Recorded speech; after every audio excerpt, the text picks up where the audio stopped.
Sou Vinícius Borba, sou poeta, jornalista, né, e militante social na região de São Sebastião.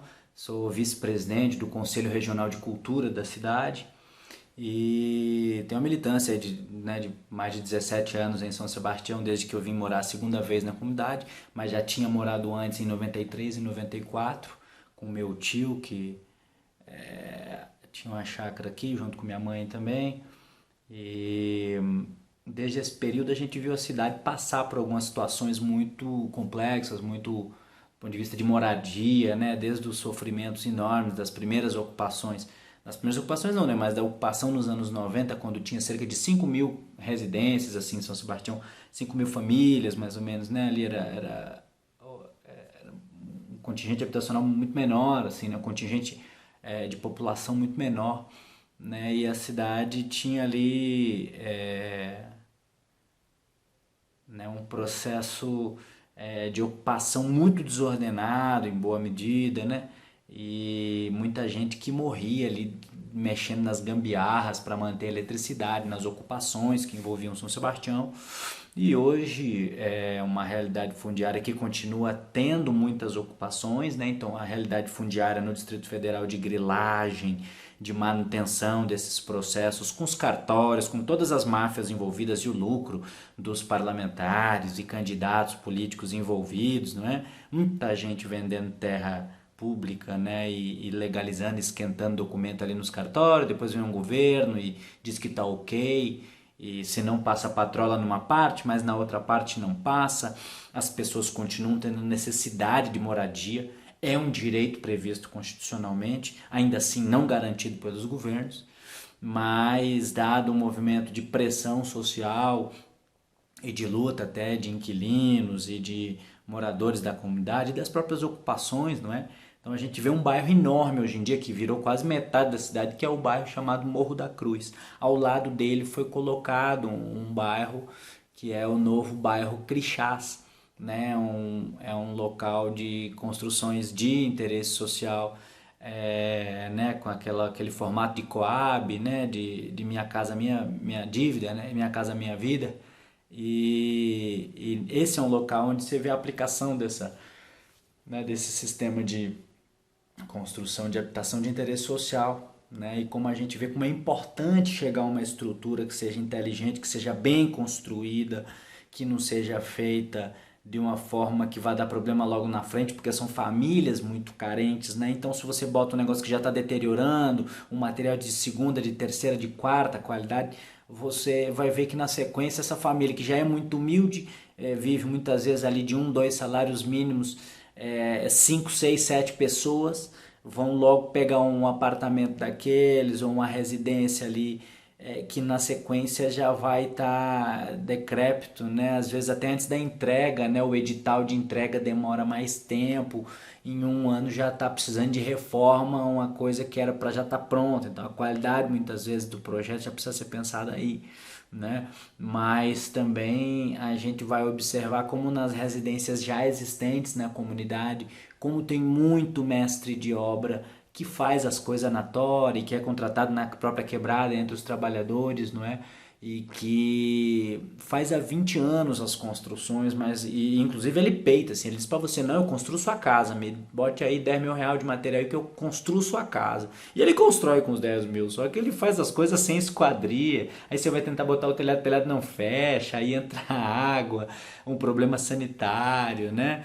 Você vai ver casas desniveladas do terreno, né? Então acaba que a falta de uma visão de arquitetura ou de engenharia básica nas residências é um problemaço.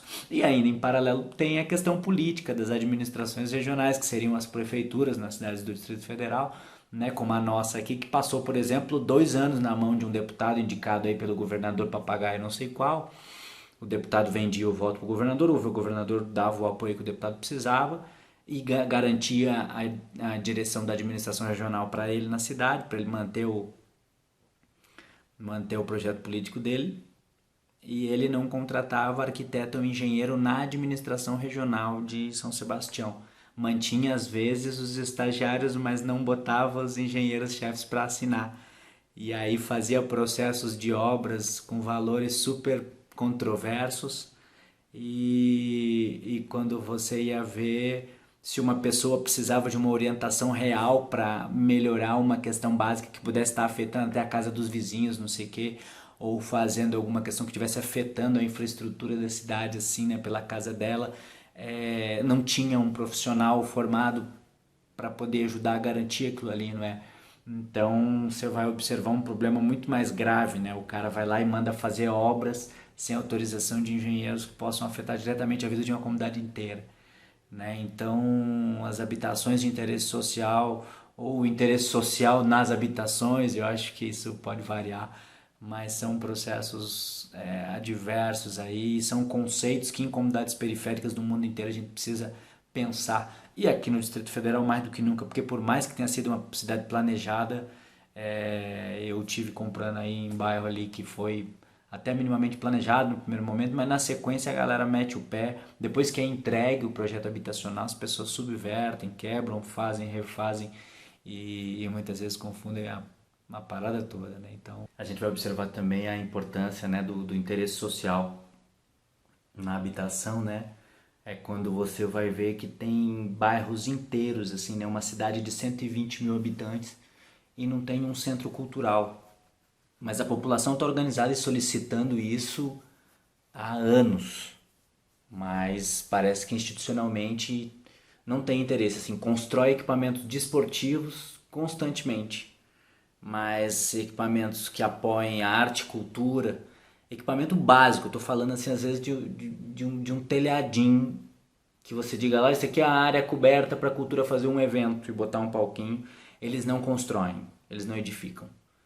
Então a gente percebe que às vezes também, né, na arquitetura, no sistema habitacional assim de uma periferia, muitas vezes tem uma expressão da política de constrangimento e contenção do desenvolvimento humano e do direito humano à cultura aí, que é previsto na Declaração Universal dos Direitos Humanos e na Constituição é previsto o direito à cultura e o apoio do Estado para a cultura, mas o Estado nega equipamentos culturais solicitados há anos para a população, dimensão indispensável do desenvolvimento das pessoas e da vida em comunidade, em sociedade, né? E esses equipamentos culturais são simplesmente negados aqui no Distrito Federal para a população em geral, assim, sistematicamente.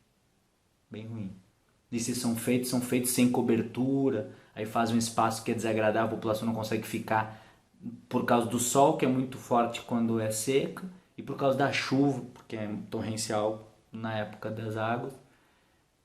O clima não é considerado, não é levado em consideração, então é uma população inteira de 120 mil habitantes sem um equipamento cultural.